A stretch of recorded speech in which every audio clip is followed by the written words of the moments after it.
राम राम मंडळी. मुंबई 17 नोव्हेंबर 2012 माटुंगा रस्त्यावरती लाखो लोकांचा समुदाय जमला होता. बाळासाहेब ठाकरे यांचा अंत्यसंस्कार शिवाजी पार्क वरती होणार होता आणि त्यांच्या निधनाने महाराष्ट्रात एक पोकळी निर्माण झाली होती. त्यांचा आवाज जो कधी मुंबईच्या गल्लीतून तर कधी सामनाच्या अग्रलेखातून गरजत होता तो आता शांत झाला होता. पण त्या शांततेत एक नवीन आवाज उठत होता, तो म्हणजे उद्धव ठाकरे यांचा. मातोश्रीवर उभे राहून उद्धव यांनी आपल्या वडिलांचा वारसा हाती घेतला. पण प्रश्न होता, तोच बाळासाहेबांचा मार्ग ते चालणार का? 1966 मध्ये शिवसेना जन्माला आली तेव्हा बाळासाहेबांनी मराठी माणसांच्या हक्कासाठी लढायचं ठरवलं. दक्षिण भारतीय, गुजराती आणि नंतर मुस्लिमांविरुद्ध त्यांनी आक्रमक पवित्रा घेतला. मुंबईच्या रस्त्यांवर शिवसैनिकांचे हल्ले, लुंगीवाल्यांविरुद्ध मोर्चे आणि हिंदुत्वाची जोरदार घोषणा हा होता बाळासाहेबांचा डीएनए. पण उद्धव ठाकरे यांनी 2012 नंतर हा डीएनए बदलायला सुरुवात केली. पण का, कशासाठी? 2019 मध्ये जेव्हा उद्धव मुख्यमंत्री झाले तेव्हा त्यांनी भाजप सोबतचा 30 वर्षांचा संबंध तोडून काँग्रेस आणि राष्ट्रवादी सोबत हात मिळवणी केली. ही फक्त राजकीय चाल नव्हती, तर हा विचारसरणीचा मोठा बदल होता. बाळासाहेबांचं हिंदू हृदय सम्राटचं स्वप्न उद्धव ठाकरे यांनी सर्व धर्म समभावच्या दिशेनं वळवलं. आणि आता 2025 मध्ये वक्फ बोर्डाच्या मुद्द्यावर त्यांनी भाजपवर हल्ला चढवला. ही जमीन हडपण्याची चाल आहे असं म्हणत सर्व धर्माच्या मालमत्तांचे रक्षक म्हणून समोर आले. आणि मला असं वाटतं की हीच सुरुवात आहे उद्धव ठाकरे यांच्या शेवटाची. नमस्कार, मी गणेश आणि तुम्ही पाहताय बोल मराठी, बोला अभिमानानं. 2019 हे वर्ष उद्धव ठाकरे यांच्यासाठी निर्णायक ठरलं होतं. ऑक्टोबर मध्ये झालेल्या विधानसभा निवडणुकीत शिवसेना भाजप युतीने बहुमत मिळवलं. पण मुख्यमंत्री पदावरून वाद झाला आणि बाळासाहेबांनी 1989 मध्ये भाजप सोबत जी हात मिळवणी केली होती ती 30 वर्ष टिकली. पण उद्धव यांनी हा संबंध तोडला. का? कारण त्यांना वाटलं की भाजप त्यांना ज्युनियर पार्टनर बनवत आहे. 28 नोव्हेंबर 2019 रोजी उद्धव यांनी मुंबईतल्या शिवाजी पार्कवर मुख्यमंत्री पदाची शपथ घेतली.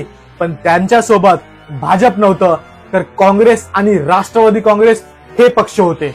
या दोन्ही पक्षांचा बाळासाहेबांनी आयुष्यभर विरोध केला होता. त्यांचा हा निर्णय उद्धव यांच्या विचारसरणीतला एक मोठा बदल दर्शवत होता. बाळासाहेबांचं हिंदुत्व आणि मराठी अस्मिता आता महाविकास आघाडीच्या सर्वसमावेशक धोरणात मिसळली होती. आज 2025 मध्ये वक्फ बोर्डाच्या विधेयकावर ते म्हणतात, मी मंदिर असोत की वक्फ सगळ्यांचं रक्षण करेल. हा बदल फक्त राजकीय चाल नाही, तर विचारसरणीचा परिवर्तन आहे. खरं पाहिलं तर बाळासाहेबांचं हिंदुत्व मुस्लिम विरोधी आणि हिंदू अस्मितेवरती उभं होतं. पण उद्धव यांनी गेल्या 5 वर्षात हे चित्र बदललं आहे. कधी वक्फच्या बाजूनं उभं राहणं, कधी मुस्लिमांना हिंदीतून संबोधणं. हे सगळं कशासाठी? मुंबईच्या गल्लीतून पुन्हा सत्ता मिळवण्यासाठी की खरोखरच नवीन विचारांचा नेता बनण्यासाठी? 2014च्या लोकसभा निवडणुकीत महाविकास आघाडीने चांगली कामगिरी केली. उद्धव यांनी ठाणे, कल्याण आणि मुंबईतल्या सभांमध्ये भाजपवर हल्ला चढवला. भाजपला हिंदुत्वाचं ढोंग करता येणार नाही असं म्हटले. या काळात त्यांनी मुस्लिम मतदारांना आकर्षित करण्यासाठी सातत्याने प्रयत्न वाढवले. मराठी अस्मितेसोबतच सर्व धर्म समभावाचा नारा दिला. वक्फ संशोधन विधेयकावरून देशभर चर्चा सुरू होती. 3 एप्रिल 2025 रोजी उद्धव यांनी मुंबईत पत्रकार परिषद घेतली आणि भाजपवरती टीका केली. हे विधेयक वक्फच्या जमिनी हडपवण्यासाठी आहे, पण मी वक्फ असो की मंदिर कोणत्याही धार्मिक मालमत्तेला हात लावू देणार नाही असं ते म्हटले. हा पवित्रा बाळासाहेबांच्या विचारापासून किती वेगळा होता. बाळासाहेबांनी हयात असेपर्यंत वक्फ बोर्डावरती हल्ला चढवला होता. त्यांनी त्याला मुस्लिम विशेषाधिकार असं म्हटलं होतं. पण उद्धव यांनी सर्व धर्माच्या मालमत्त्यांचं संरक्षण करण्याची शपथ घेतली आहे का? मुस्लिमांचा उद्धव ठाकरेला एवढा पुळका का येतोय? उत्तर सोपं आहे. कारण 2025 मध्ये BMC निवडणूक जवळ येत आहे आणि उद्धव यांच्यासाठी ही लढाई प्रतिष्ठेची असणार आहे. जर त्यांनी मुस्लिम आणि मराठी मतं एकत्र केली तर ते पुन्हा सत्तेत येऊ शकतात.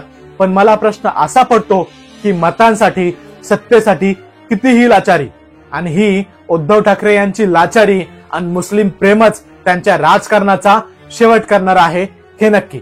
तुमचं या सगळ्या विषयावरती काय मत आहे? उद्धव ठाकरेची भूमिका योग्य होती का? त्यांच्या राजकारणात अजूनही श्वास शिल्लक राहिला आहे का? या सगळ्या विषयावरती तुमचं काय मत आहे मला कमेंट बॉक्स मध्ये कळवा.